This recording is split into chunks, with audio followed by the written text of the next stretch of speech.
Last but not least, yes. I'm Marc Stallion, Marc. and I will be interviewing you for I.F.B's 4th annual film festival in the Filmmaker's Corner. Yes. So let's start with you just introducing yourself, your name, and the name of your project. Oh, my name is Joey Medina, director, writer, producer, and everything else of the award-winning film Arthur Avenue. Arthur Avenue. Interesting title. Yeah. Makes me have like a million questions. So why that title? How did you come up with it? Was it first? Before you wrote the project, like how did you come up with that? Well, the title I got because it was, I used to live in an Italian neighborhood in the Bronx called Morris Park. Okay, yeah. But it's not as well known as Arthur Avenue. Arthur Avenue, New York City, is considered the Little Italy of the Bronx. Yeah. And it's a lot more people know the name. So I wanted the location, which is a mob bar, to be located at Arthur Avenue, or an Italian area. Yeah. And that's how it was just that simple. Nice. Yeah. Nice.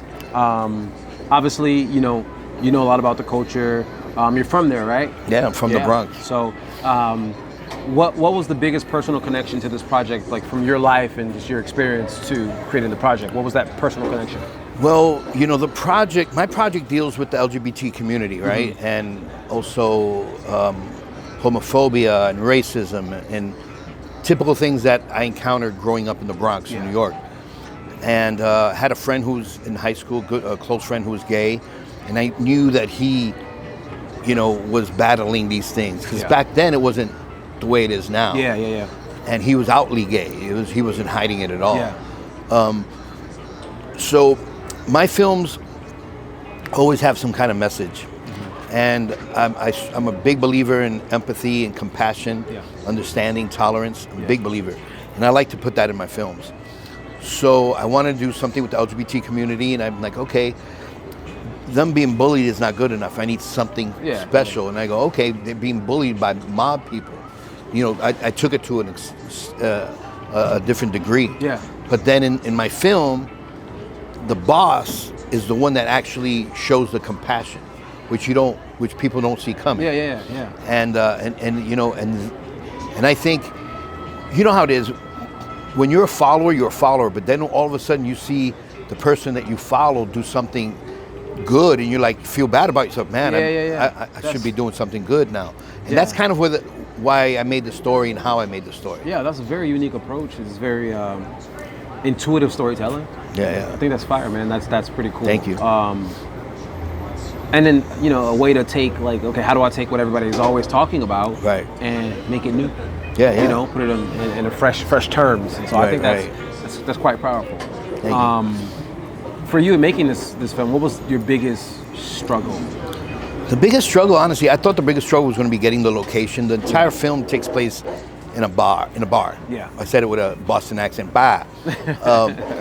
But the hardest thing was really getting the right actors, because I wanted them not to just play in Italian. I wanted them to be Italian. Yeah. I wanted them to have that, because I grew up in that area and I know how they are and I know how they talk, and so it was very difficult. Yeah. And then one of the leads who plays the main bad guy I found him by accident, and he was a professional boxer. He's the world rank.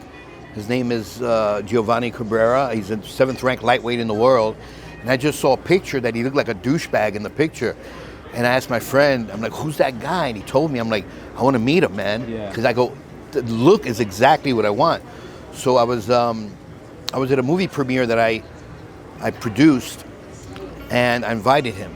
And because I knew he's not an actor. I don't want to audition him, because the audition's not going to be good. Yeah. The audition was just talking to him and hanging out.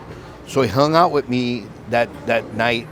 And 5 minutes in the conversation, I'm like, this is the guy. Yeah. This is Vito.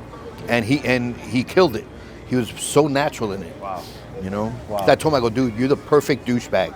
You play perfect. What a compliment. He liked it. He goes, yeah, man, I know. That's hilarious. But I mean that's true for a lot of indie filmmakers too. It's just hardest part is finding the right talent, and how do I select them? Not just auditioning, but how do I really find what I need? Right.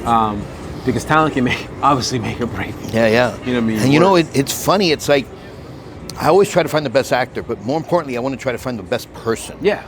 Like I remember my first short film ever was a horror film I did, and I was looking for the lead, who's a serial killer, and I saw this comedian.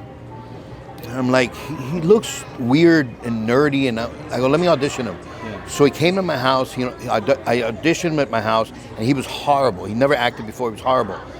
And then I was disappointed, and then he left. But I kept on thinking about it and thinking about it. Yeah. And I'm like, you know what? He's just the perfect amount of uncomfortableness. So I called him up. I'm like, hey, do you want the role? He goes, man, I thought I sucked. I go, oh yeah, you did. You were horrible. I go, but that's what got you the part. And he was great. He actually won. He was nominated for Best Actor, and he actually won an award for Best Actor on that film. Wow. So that's because I'm a great director. Yeah, I was gonna say. I was gonna tell you though that's great director intuition. Yeah, yeah. You know what I mean? Understanding like why it's needed, what's needed, and how it's needed, versus what's expected. Yeah, someone's flaws can be an asset. Exactly. You know, if somebody has let's say there's a role for someone, right? And you meet a person with a stutter, you meet a person with some kind of disability or anything, but you're like, man, I think this person would be great for that role. Yeah. Boom, that's it. Do it. Switch the character, make it a little different. Yeah. You have to be open-minded. A lot of times, filmmakers don't know what they want until they see it. Yeah. That happens with music. That happens with locations, and that happens with actors. Yeah. Like you're like, I have somebody in my mind, but I don't know. And then when you see it, you're like, I so many times I've auditioned people in person, and as they walk in, I tell myself, I'm like, oh my God, if this person can act, that because you see, I never just have them audition. I always talk to them first. Yeah. I'm like, hey man, how was the ride? You take 4 or 5? Oh yeah. I go, and I just start talking to them because that's the audition for me. Yeah. If they can read lines or not, I really don't give a shit because we could always fix that, right? Because I'm horrible memorizing lines. But I want to know if they're the persona, because then it's easy. All they have to do is just be themselves. Yeah. You know what I mean? Just with a little bit of direction. Yeah. And that's super important. Yeah. Yeah, that's powerful. That's powerful. I'm glad you shared that, man. And that's just, I mean, and that's why we're having these conversations, right? It's for other indie filmmakers and those who are just starting, those who are, you know, in a groove to really just hear these kind of perspectives and reminders, right, as we continue on this journey as filmmakers. And so I appreciate that insight. And I love filmmaking, dude. I learn from everybody. Yeah. I learn. Martin Scorsese a year ago did an interview, and he goes, I still learn every time I shoot something. Yeah. And that's Martin Scorsese. Yeah. And that's the way I feel, man. I learn, like, I'm on the screening judging committee for the Diversity in Cannes Film Festival. And I watched a lot of films, and I watched this one guy's film. He literally, a film by, like, took the whole page. And I'm like, man, this guy's cocky. And then I saw his film, like, that's why he's cocky. That was a great film. I loved it. It's one of my favorites that I saw. Wow. Like, I'm actually going to start a YouTube channel called Shortcuts, where I show a short film and I interview the filmmaker. Yeah. And that's going to be one of the first, because I really like that film. Yeah. So you know, I learn all the time. You know, and then a lot of it, as you know, as a filmmaker yourself, it's all instinct, man. Yeah. And you're like, oh, I want to do this, I want to do that. Yeah. And sometimes you're wrong, and sometimes you're right, but then you learn the next time you do better, you know what I mean? Yeah, exactly. Yeah. Well, thank you for this wonderful insight. Thank you for sharing the space with me. Oh, my pleasure, man. Thank you for speaking talking to me. Filmmakers Corner for I.F.B. 4th Annual Film Festival. Can you introduce yourself to the people and remind them the name of your film? Joey Medina. The film is Arthur Avenue. I'm Puerto Rican from the Bronx. Right behind the camera is another Puerto Rican. Wait, the Bronx, that's here. Anyway, Puerto Rican. And check me out on Instagram. It's Joey Medina Comic. Thank you.